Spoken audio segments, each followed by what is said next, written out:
kind of a shocker. We expected the Rams offense to look good as they have all season. We spent a ton of time on Friday's show talking about them and just how easy they were making it look in the passing game and how they were able to really just dominate teams in their drop back game.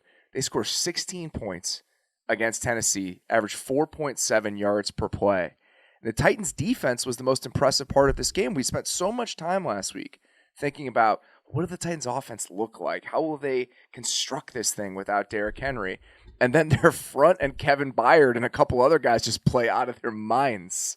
Yeah, I've been watching this Rams offense week after week, and it's like, I mean, honestly, if you asked me Friday, this was the one team I felt so good about. It was like the Rams and the Bucks. Those are like, okay, I really feel good about those. And it was this performance today. It was like just the Stafford blemishes. He had he had what everyone's calling now, he had a Wentz moment. Like now those plays when they're about to get the safety and they throw a pick, that's a Wentz now.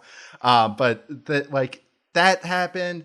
Just their offense, like they actually finally had a team that really took it to them up front, especially on the interior, which we'll talk about later, but especially on the interior. And that was the first time I've seen, even when they played the Cardinals, I didn't ever felt that pressure was giving, Stafford huge issues. There's a couple times where it came up, but it was never just never felt that way. And then this was the first game where it was like, anytime he was trying to work on a backside, which we have commended, that's what Stafford can do. He can get to those number 3 reads. The pressure was getting home. Like they were doing the late twists and everything. And it was like we had noticed with this Titans defense how up front, how well they were playing up front. And it was like, they're okay. I was like, oh, wow, they're doing some good things. They're actually like disrupting plays. And we kind of got to see it on a national spotlight. It was just shocking to see it against this Rams team that looks like a juggernaut. I mean, I thought they were. And I guess the Von Miller stuff maybe they blew their load a little bit, got a little too excited, waiting for Von next week. But I don't know. It was a good performance by the Titans. I mean, just they took advantage of the mistakes by the Rams, but it was weird seeing a team look so mortal on this offense that really has been taking it to every defense that they faced.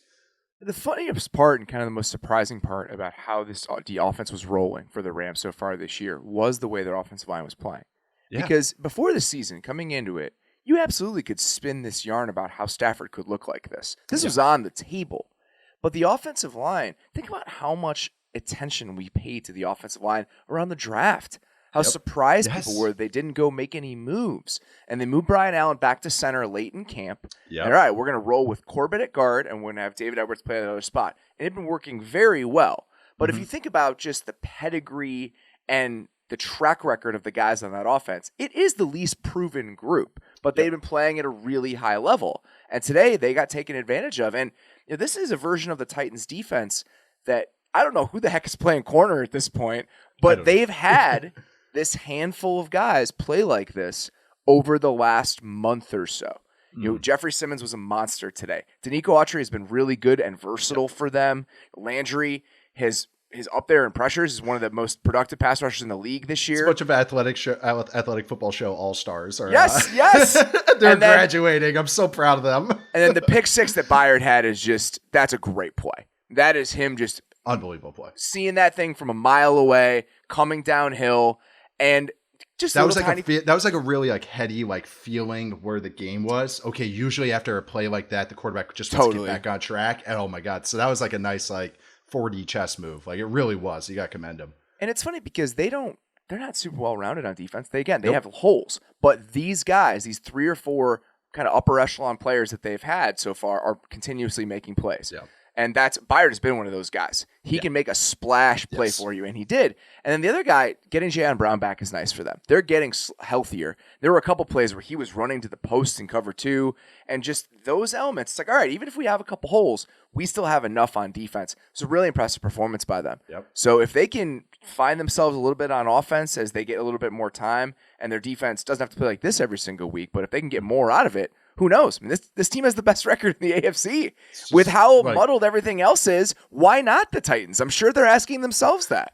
Right. And it was like Derrick Henry goes out. Everyone, even myself, I was like, well, they really build around him. That kind of just keeps them on track all the time. And it was didn't matter. They wanted a different way. And how many times we talk about teams have to find a different way to win. And it wasn't like they did this against some scrub team. It was the Rams in LA. Yes. It was wow. Okay. Props to you guys. And Look at like David Long stepping up. Like they're getting like, okay, these guys are improving. They're getting performances out of guys that they maybe not thought that would just be the league average. So that is usually what you need to be a surprising unit. And the Titans are doing stuff. And like you said, I don't even know who's playing corner and they're doing this stuff. It's a testament to Mike Vrabel and the fact that they have a uniformity in the attitude they play with. And that's his whole shtick, right? And it's probably overblown and silly at times, but it does matter. In moments like this where you're rotating out pieces, we're going to talk about another team later that didn't play like that with backups today. So it does matter.